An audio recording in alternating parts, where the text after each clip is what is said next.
Hi, welcome to this week's Q&A. I hope every Australian around the world is doing well under these circumstances, and this week's question I think is very relevant because it's in relation to Brisbane winning the Olympic bid for 2032.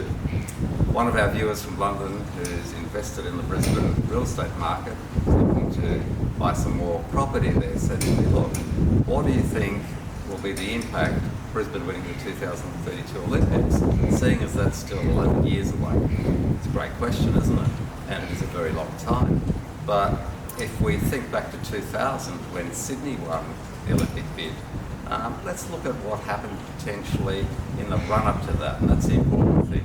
Whilst this is 11 years away, most of the structural benefits that are large, long-term infrastructure projects, a lot of them revolving around transport, they take years to develop, and they bring in ongoing sources of employment, population growth, amenities being built around there. So a lot of these things will start much, much earlier. But in Brisbane's case, many of them are already underway.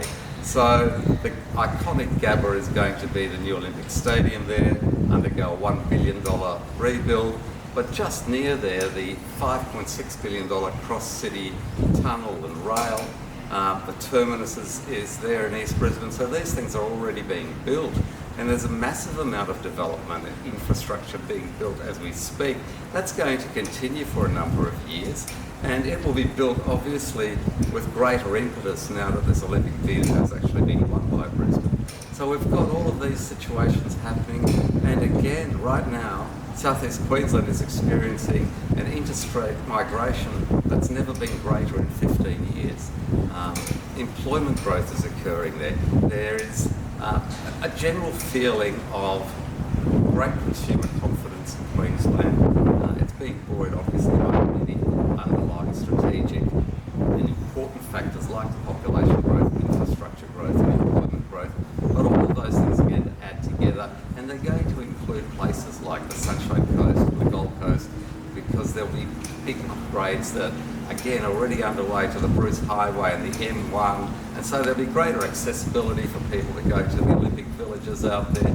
And the areas around the Gabba and East Brisbane are not going to be the only recipients of all of this development. It's going to extend far and wide, as we say, from that sort of triangle of, the Sunshine Coast back to the west of Brisbane and down to the Gold Coast.